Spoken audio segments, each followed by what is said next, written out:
Direct from Montreal, Canada, this is Rock Talk with Mitch Lafon. Rock Talk with Mitch Lafon. Welcome to this episode of Rock Talk with Mitch Lafon. I, of course, am Mitch Lafon, and on the phone, oh, this is terrific. It is guitarist Ross the Boss. He has a new album out called Born of Fire, but of course, as some of you may know, he's in everybody's favorite band, the one, the only Manowar. That is right. And he was also in the proto-punk band, the Dictators. And here's the fun part. During the interview, he details the Dictators' new upcoming album. They are recording right now. It is great, great stuff. So let us get right over to former Manowar guitarist, current Ross the Boss guitarist. No, I'm just kidding. Here is from nowhere. Here is Ross the Boss. Born of Fire. We are speaking with Ross the Boss, a freedman, of course, of the Dictators, or formerly of the Dictators, Manowar, but of course he's got a new album out called Born of Fire. As we say in Montreal, bonjour, Ross. How are you? Hello, my friend. Ça va? Ça va très bien. Now, you, of course, just did a North American tour. Currently, one of the last tours to be on North American shores. Just quickly talk to me about that and the fact that you had to, after this tour, just sort of shut it down. And then we're going to talk all about this album. Sure. Well, in February, we did 26 U.S. and Canadian shows, East Coast, West Coast. And it was before Born of Fire came out, which came out March 6th. So the U.S. tour was sadly ahead of it, but it was booked like 18 months ago, so we really didn't have control when our record was come out. The record was supposed to be out. Well, it's out now for the upcoming tour in April, which has been postponed, sadly. But we'll talk about that later. The U.S. Canadian dates were fantastic. So let's talk about the importance of touring and this album, because a lot of bands now had these March releases, including yourself and including some others. And the importance for the scene is to put the album out and then hit the road, because that's where fans get to see the band. That's where fans get to buy the merch. That's where fans get to connect with the artist.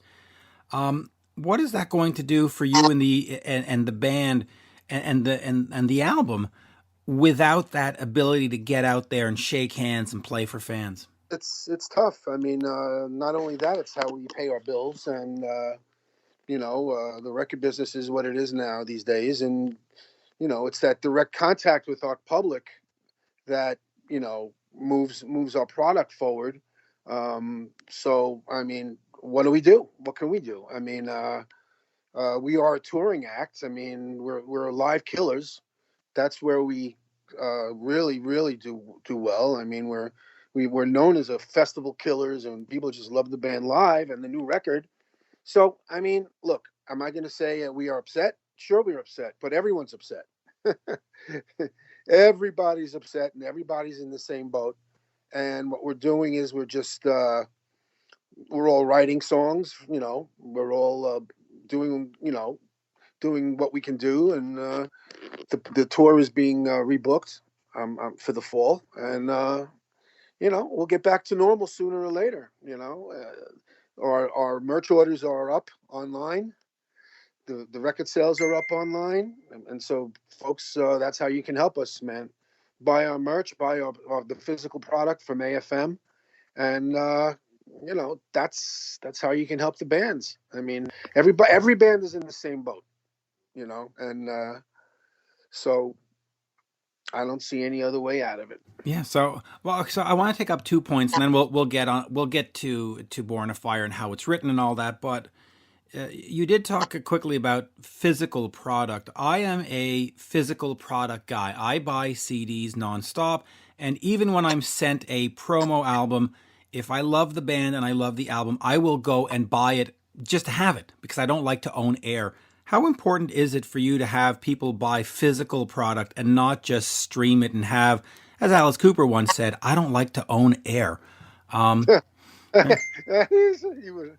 course you would. Good. I know, that's funny. The physical copy is very important to us. It's a piece of us that you have, and then you can bring it to us, and we will sign it for you when you meet us. And not even and if you noticed, our artwork is magnificent on this record, and vinyl looks even more spectacular. Stan W. Decker from France is an amazing artist, and he has done unbelievable job, better than Born of Fire, and I didn't think that would be possible, but he's incredible, and we have a great products to sell. It looks great on T-shirts, on hoodies, all over. So It does. And I got to say, I see fans like just today. I posted, "Oh, it's the anniversary of this album with Adrian Vandenberg called Manic Eden," and people are writing in going, "Yeah, it's too bad you can't stream it." And I'm like, "It's really not that bad because I just have to go downstairs and pick it out of my rack and play it." that's right. That's the beauty of owning it. Yeah. Right. All right, so let's get into to Born of Fire. Talk to me a little bit about the musical direction, because you've been at this since the early 1970s. You came up through the ranks, the Max's Kansas Cities and the CBGBs, and you did all that stuff, the cool stuff, as we like to call it. Musically now, do you sort of just say, hey, I've got a groove and I've got a vibe and my fans want this? Or are you still at that creative stage where you go, you know what? We haven't done a song like this. We haven't done an album like that. I haven't written lyrics like this. Do you still push the envelope, or do you say, hey, fans know what they want, let me just give it to them? It would be of the latter. We are moving.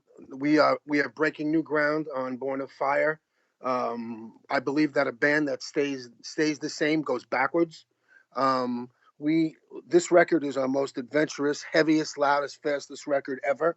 It does not. It might be I might be old school, but this record is nothing like it's not like what you'd think I would put out just to rest on my laurels. I think that if you listen to it, it's killer. Uh, it's not. If you're thinking you're getting Manowar 2 on this record, it's not even close. You're going to be very disappointed. But there's still always ROSSisms all over the record, that's why it's so cool. We have 12 songs that are unique, 12 songs that don't repeat themselves, and the album is full of hooks and metal hooks, which Mark Lopes did so amazingly, because that was the marching orders. I want metal hooks on each song, and I will not accept anything but that. And he did it faithfully, and the record speaks for itself. Yeah, it really does. All right, so let me talk a little bit about metal hooks and your guitar playing. It is my perception, you correct me if I'm wrong, but of course the playing that you were doing in the Dictators was very different than the playing of Manowar. The different bands require different instrumentation. Talk to me about your playing now in terms of moving it forward. Are you still the same guy back then, or have you learned new techniques? Do you change your strings? Do you change your finger play? How have you gone in terms of being a player? Are you just Ross the Boss, that's it? Or do you also learn new techniques and watch, like a Joe Bonamassa and go, oh, how did he do that? Guitar playing wise, what are you doing? Well, I do appreciate all the other guitar players, but I'm just I'm pretty much the same guy I was my first record was 1975. I continue to push myself to get better in my own way. Lots of playing, lots of modes, different stuff. I just I respect all my other peers and all my other fellow musicians, but I'm pretty much my own person. I don't listen to anybody else. I only listen to the guys I grew up on, actually. B.B. King and the Blues and those guys. That's pretty much where I'm at. I appreciate all the other people, but I've always been my own person. If you can, and you hear on this record, I'm just ripping off like a mad dog. Yeah, in fact, I saw one review where the album was described as being furious, and as I listened to it, I went, yeah, that's probably a good word for it. It is sort of fast and furious. It's like that movie franchise. But yet, anyway, it's a great album. I do want to go back just real quick. In November, I went out with a buddy of mine. We went over to CBGB's, and he bought himself a nice John Varvatos shirt. Right? I want to talk a little bit about the scene back then, because here you are, you're coming up, and you're in the scene with the New York Dolls and with Kiss and with Twisted Sister. What was it like for you back then trying to find your spot amongst those bands? Because there must have been camaraderie, but there must have also been competition. What was that time like for you? Well, good question. Back in '75, when we put out "Go Girl Crazy," and like a little before that, when we made it at CBS, there were only three bands that had record contracts. The three being the New York Dolls, the Dictators, and Kiss. There was really not much of a scene. There was no CBGBs yet. There was no Max's Kansas City yet. So, and there was no Great Gildersleeves. There was none of that stuff. That pretty much started in late '76, '77. So, I mean, we were, you're delegated to just playing a couple of places, like the Coventry here in Sunnyside, Queens, and Popeyes in Brooklyn, a few clubs on the island. So that's where basically everything started. Once CBGB started, we played. The Dictators must have played there. I know how many times we've played there. 35 times, and we closed the place the last weekend of. We played Friday and Saturday, and then Patti Smith played the Sunday. But she's not really a punk rock group. She's a hippie kind of thing, but poetress. So it was, it was amazing times. It really was. New York was. We don't think New York. Well, we don't think you'll ever see a scene like that ever again, where that many people, different talented people, were at the same place at the same time. Oh, it was spectacular, and now you can go buy a shirt, which is even. Yeah, well, thank God you can buy a shirt, like for $85, Well, that's and, it. Yeah. Well, I went in with my buddy Jeremy, and he bought a Poison shirt, right? The band, and he cashed it out, and it was like $92, and I went. See, I was right with the price. I was like, what? I guessed that. I know. I guessed that. And he goes, yeah, but it feels good. I go, no, don't feel good at $92. But anyway, no, you're being robbed. Yeah, because I'm sure those are being made for like $1 somewhere, like in Guatemala. But anyway, sure is. I do want to talk to quickly about a couple of the guys that you've come up with. Of course, Andy Chernoff. What was it about the chemistry with Andy that just worked and just made the Dictators not only just a band on the scene, but made them a leading band on the scene and on the world scene? Yeah, well, Andy and I started the Dictators, and then we added Scott right away. I just had this ability to pick up his songwriting musically and add the finesse and add the drive and the power to his songs that the band needed to establish itself as a hard rock band, And so till this day, and I can safely give you great news that the original Dictators, me, Andy, and Scott, are recording again. I've done 3 songs already. Like last week, I recorded, and Albert Bouchard from Blue Öyster Cult will be joining us on the recordings. We don't know about the live situation yet, but I have this chemistry with Andy that is apparent on all the records we've done, and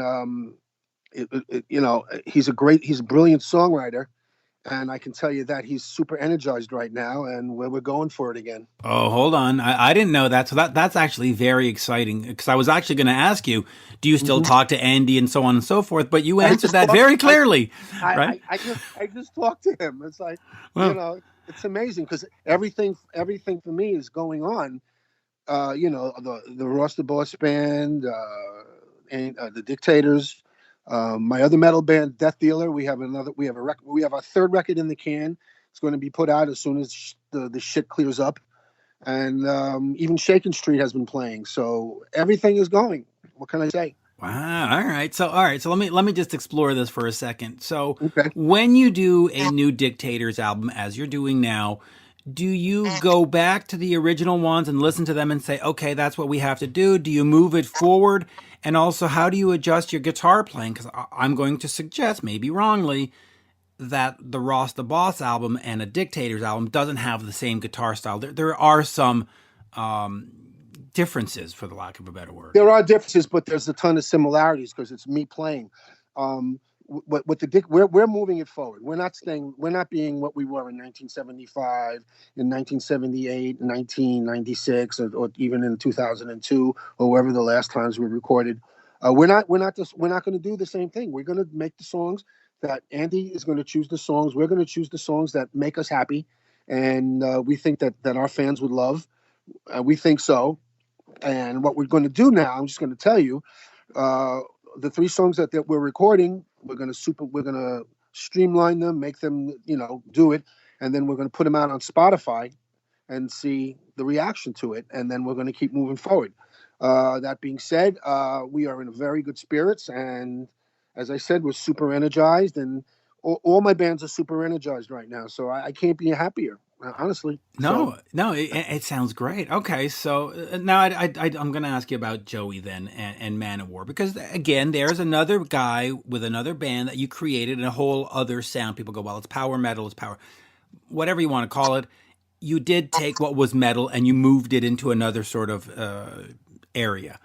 Talk to me about creating that at that time and working with Joey. Is that somebody that you're off the radar with? And talk to me a little bit about that Manowar moment. Okay, so it's another good question. So I was in Shakin Street, and we were in England supporting Black Sabbath because Sandy Pearlman was managing Sabbath and Shakin Street and Blue Öyster Cult at the same time. So we were opening up for Black Sabbath at the time, and Ronnie Dio told me I should meet this guy Joey, who's on our crew. And Ronnie goes, I really like the way you play guitar. You're really great. I know all about New York rock scene and the Dictators and the whole thing and CBGBs. But you should, Shakin Street's good, but you should meet Joey guy. I think you'd like him. And so I said, yes, sir, Mr. Ronnie. Yes, sir, Mr. Dio. So, I put my guitar down and I go seek Joey out, and we became friends. And the rest is musical history. I think that the band we formed was called Manowar, and that first record, Battle Hymns, I would consider the first record of the power metal movement. I would agree with you. It was an entirely different sound. I mean, you look at Sabbath, especially the Dio Sabbath, and you look at some of the other bands, what they were doing, if you want to call, Van Halen heavy metal back at that time, maybe, whatever. What? And then you heard this and you went, oh, yeah, that's no, it's not the same. So, yeah. No, it wasn't the same. It wasn't so far different. I mean, we had our influences of, Black Sabbath, Mountain, Grand Funk Railroad, all these different bands, Jimi Hendrix, Led Zeppelin, any band with a power trio and a singer and power trio singing, we thought it was just, we thought it was heavy metal. We just wanted to be the loudest, the loudest heavy metal band, bigger, slowest, fastest, that's the same thing that most bands try to do. Different, and we wanted to look different, than the bands of the time. And everybody was wearing leathers and black leather and studs, which was a cool look of Judas Priest and Iron Maiden and those bands, new wave of British heavy metal. But we wanted to look different because Joey and I thought that if we looked the same as the other bands, we wouldn't stand out. So we really wanted to stand out amongst the crowd. And so we thought furs and barbarianism and pagan, and Norse mythology and that stuff will it's different. It's fresh. It hasn't not many bands have gone there. And I know Dio had touched on a few things, but we were the first band that truly went for it. And well, look what's happened. Either 50 or 40 years later, people are still doing it. So. Everyone borrows a Manowarism. They've made careers of it.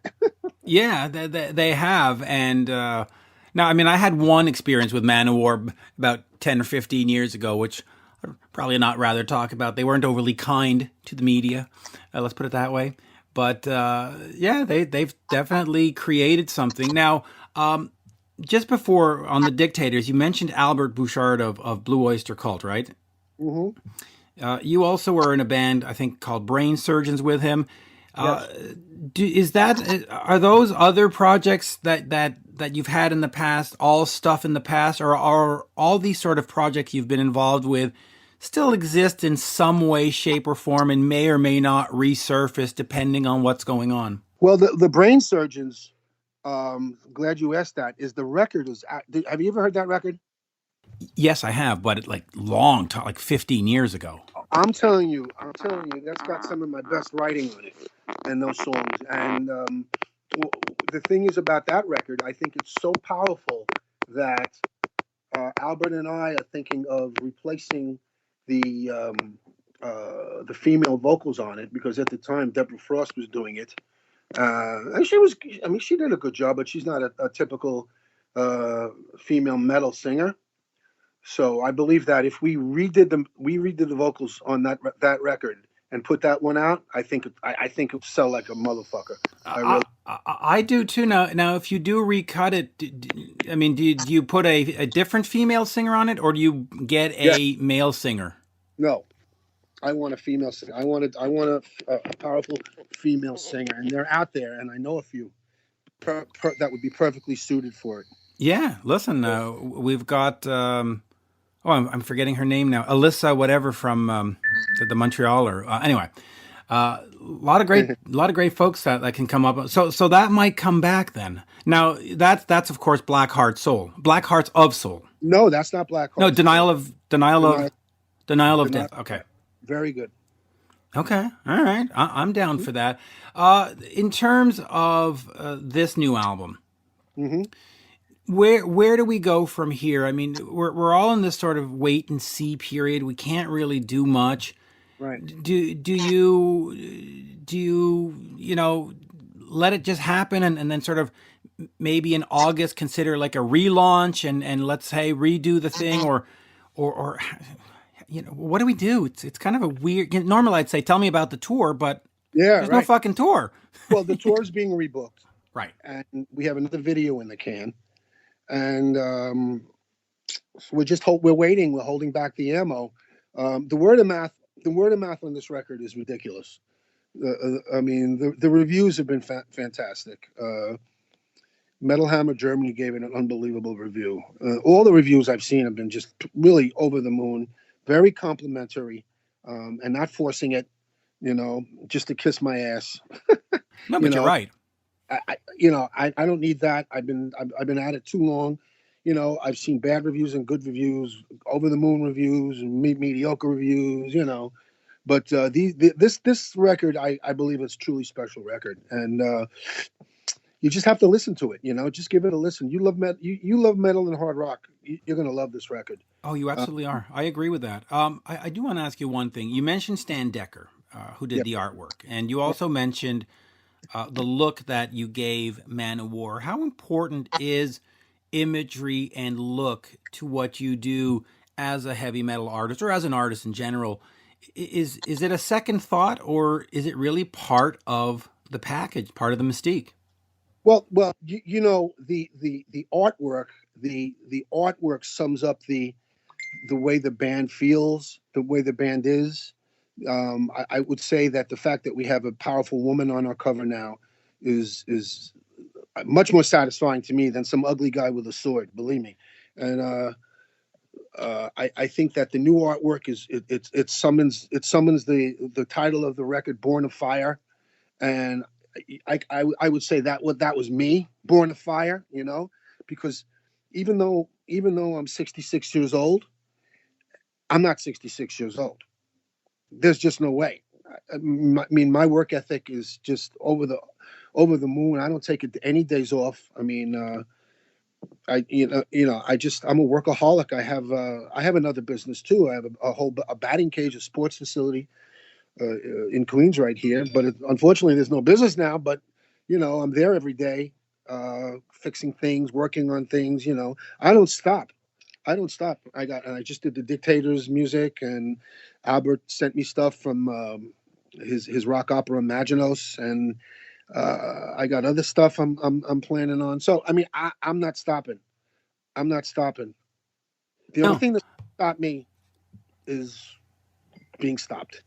Well, I was going to say that's what keeps you young. I'm not 66, but I'm in my 50s, and I go to all these rock shows, and you feel like you're 25. And whether it's a real feeling or a false feeling, I know a lot of people my age and your age that are gray hair and the big belly, and they sit around and blah, blah, blah, and like, I don't know. I think you just got to keep active. You just got to keep moving, which is what we're going to learn, how active we can stay in this sort of COVID-19 moment. But let's, it's going to pass. Yeah, it's just going to pass. Well, I'm like, after this interview, I'm gonna go out there and walk fast for about a mile and a half, and just walk until I just get sick of it. I'm just going to go out there and walk quickly and get a nice fresh air buzz on, and then come back and start playing my guitar. I got some ideas in my head. I'm going to put it down. I'm going to listen to the shit that Albert sent me, and I'm just going to, every day I'm going to do it, and I'm not going to, I don't let this shit get to me, because I've seen bad, and I've seen bad, and we'll get through this. We're going to get through this. The music business will come back. People, metal is on the upswing anyway. Young kids, plenty of young kids were at our concerts all through America and Canada, and they're there with their parents, as a matter of fact, and the older folks, and which was great to see. So this is temporary. This is temporary, and everybody has to be enthusiastic. Everybody hopeful. We're going to get through it, and we're going to come out stronger, and the medicine is going to be stronger against pandemics. The mistakes that we made will be corrected, so it doesn't happen for the next time. That's what we do. That's the shit that happens. Are we perfect? No. Yep. Was everything perfect? No. But it could have been so much worse. So that's the way I look at it. You have to be uplifting to people and supportive, and just do what they're telling us to do. Keep clean and. Yeah. Keep your hands out of bad places. Well, I fully agree, and I'm going to do the exact same thing. My house borders a forest. I'm going to take the dog. As soon as we're done here, we're going to go in the forest and get lost. We'll keep our social distance except from trees. Uh-huh. And you're right. Last night I was just watching a TV show which was fascinating. It talked about all the different pandemics over the years and different events, the 9/11s and all these major upheavals. And they said, you know what? The next 5 or 10 years after those events were some of the greatest moments of innovation. And you're right. It's going to spur all kinds of innovation, better medical techniques, better government responses. So that's right. Now already they have the treatments. They have a couple of very successful, promising treatments. Obviously don't have the absolute cure for this whole thing yet, but they're going to get it. Between our doctors, the Israeli doctors, the French doctors, the Canadian doctors, between all these people working on it, in the private sector, in the government sector, coming together like this, I think we're going to kick this shit in its ass, and the world will be a better place for it, and many more inventions and advancements will come of it, and the world will be a better place. Well, I will say this. Now that Born of Fire is out, it already is a better place. Oh. Huh? That's how you end an interview. I got to tell you. But great. There you go. But Ross, always a pleasure. We haven't done this in a couple of years. Let's do it again soon. And as we say in Montreal, merci beaucoup. Thank you. Mitch, anytime you want to hear the rundown, just give me a call. Absolutely. And I do want to hear those Dictators songs when they come out. So keep me posted. You got it. I'll let you know what's new. Thank you, sir. Merci. Go run. Cheers. This has been Rock Talk with Mitch Lafon. For more exclusive content and interviews, subscribe on iHeartRadio, Spotify, Apple Podcasts, on YouTube, and many more. Follow Mitch on all the socials, especially Twitter, @Mitch Lafon, and on Instagram, @Mitch_Lafon. Get your Mitch merch now at loudtracks.com/Mitch.